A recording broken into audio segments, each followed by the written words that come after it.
अस्सलामु अलैकुम वरहमतुल्लाहि ताला वबरकातुहू। उम्मीद है कि आप हज़रात खैरियत से होंगे।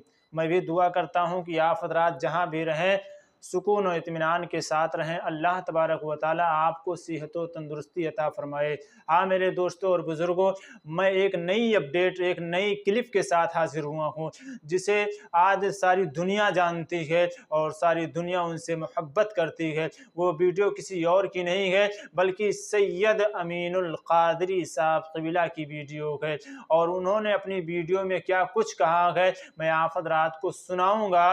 लेकिन मैं आपको बता दूं, आज माओं के पेट में बच्चे हुआ करते हैं, उन्हें रिस्क देने वाला कौन होता है, उन्हें माँ के पेट में जिलाने वाला कौन होता है। हम चाहते हैं अगर हम काम पे नहीं जाएंगे तो हमें रिस्क नहीं मिलेगा। हम खुदा की नाफरमानी करते हैं, नमाज रोज़ा हज व ज़कात नहीं करते, फिर भी अल्लाह हमें रिस्क देता है। हम उसके महबूब के शान अक़दस में गुस्ताखियाँ करते हैं, बुरा भला कहते हैं, फिर भी वो हमें रिस्क अता करता है। तो आइए मैं आपको सैयद अमीनुल क़ादरी की वो वीडियो दिखाऊं जिसमें उन्होंने क्या कुछ कहा है। लेकिन आपसे गुजारिश करता हूं कि अगर आप हमारे चैनल पे नए हैं तो आप हमारे चैनल को सब्सक्राइब कर देना, लाइक कर देना और कमेंट कर देना, ताकि मैं ऐसी क्लिप आप हज़रात के सामने पेश कर सकूं और आप सुन करके अपनी ज़िंदगी को बदल सके। तो आइए देर न करते हुए वीडियो आप हज़रात के सामने है, देखें। एक फरिश्ते को मुकर्रर किया, किस लिए?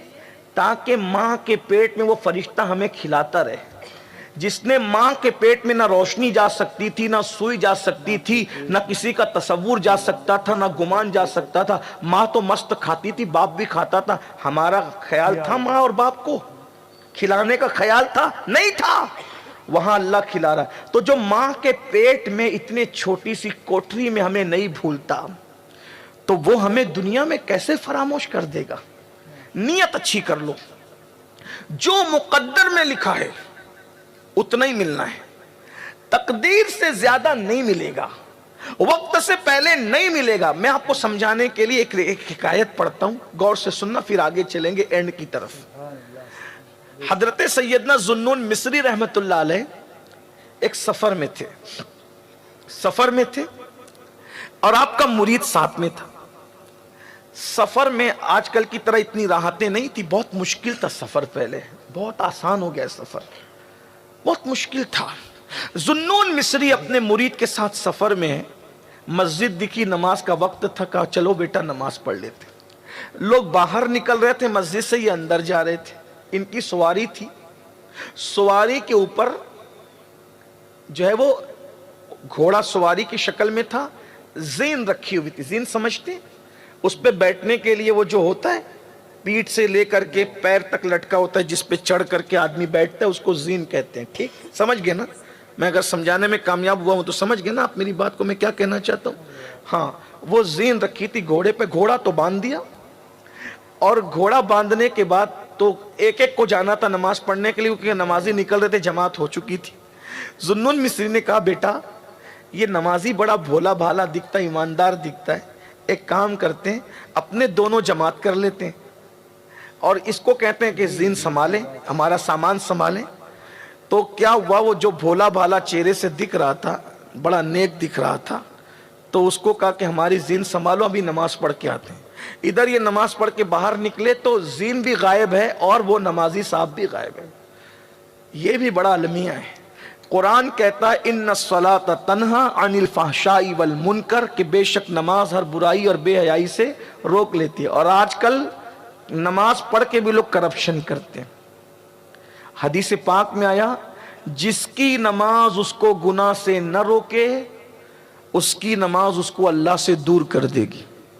हमारी नमाज की बरकत ना हमारे चेहरे पे, ना हमारे जिस्म पे, ना हमारे किरदार पे, ना हमारी रोजी रोटी पे। क्यों? पेट में ही हराम है। जब पेट में हराम होगा तो नमाज होगी नहीं।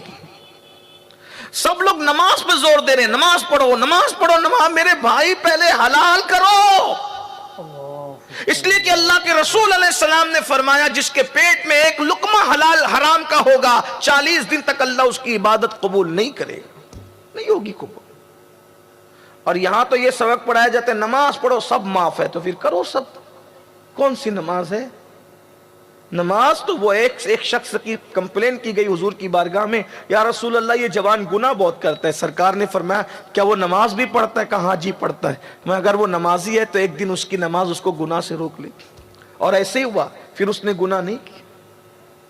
تو ذوالنون مصری رحمت اللہ علیہ نے دیکھا زین غائب ہے گھوڑے سے، سامان غائب ہے، گھوڑا کھڑا ہوا ہے ایسے ہی.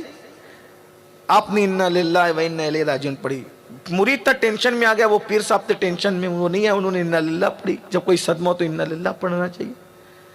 مرید کو کہا بیٹا یہ پیسے لو، بازار جا کے نئی زین خرید کے لاؤ. کیا کریں گے، مسافر ہے، کیا کر سکتے تھے. جب وہ بازار گیا تو وہی نمازی صاحب لے کر کے بیٹھے ہوئے تھے، زین بیچ رہے تھے. کتنے میں دو گے؟ مرید تربیت یافتہ تھا، مرید تربیت یافتہ. اللہ والے اپنی ذات کے لیے نہیں لڑتے. تربیت یافتہ مرید نے دیکھا ہماری زین ہے، اس کو کچھ نہیں کہا. کتنے میں بیچو گے؟ کہا اتنے میں. اس نے کہا 2 درہم میں. 2 درہم دیے، زین لے لی. جیسے لے کے آیا تو مرشید نے کہا بیٹا یہ تو اپنی ہے. کہا ہاں حضور وہی بیچ رہا تھا، اسی سے خریدا. کتنے میں؟ کہا 2 میں. اللہ تو نے سچ کہا، تیرے محبوب نے سچ کہا. کہا حضور سمجھا نہیں.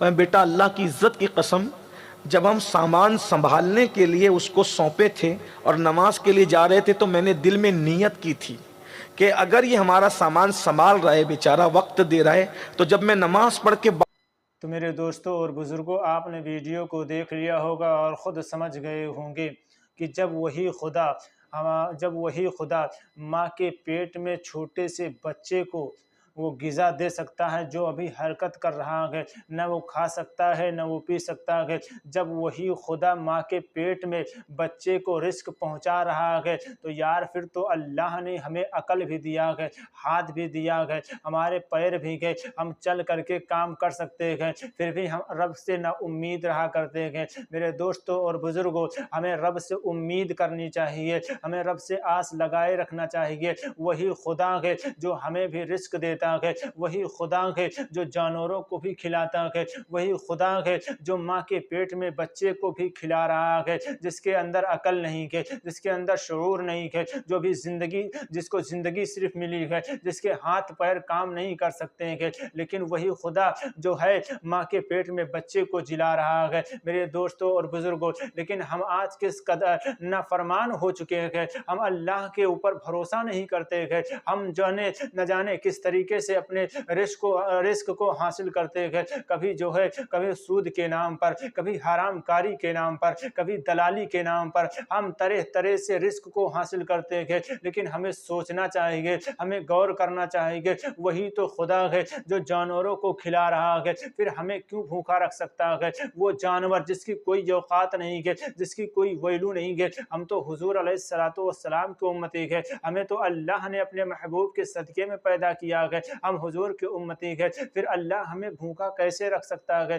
میرے دوستوں اور بزرگوں، ہمیں غور کرنے کا مقام ہے، ہمیں سوچنے کا مقام ہے. ہم اللہ رب العزت کی عبادت کریں اور اللہ سے امید لگا کر کے بیٹھے، ہم کام بھی کریں، رزق حلال حاصل کریں، حرام سے پرہیز کریں، سود سے پرہیز کریں. میرے دوستوں اور بزرگوں، ہمیں غور کرنا چاہیے اور سوچنا چاہیے. پھر بھی ہم حلال روزی تلاش کرنے میں نہیں لگتے، ہم حرام کی تلاش میں لگے رہتے ہیں. کبھی ہم سود کھاتے ہیں، کبھی حرام کاری میں لگتے ہیں، نہ جانے کس طریقے سے ہم رزق کو حاصل کرتے ہیں. ہمیں غور کرنا چاہیے، ہم حضور کے امتی ہیں، ہمیں رزق حلال کھانا چاہیے. میرے دوستوں اور بزرگوں، باقی آپ جو ہے سید امین القادری کی تقریر سے آپ خود ہی سمجھ گئے.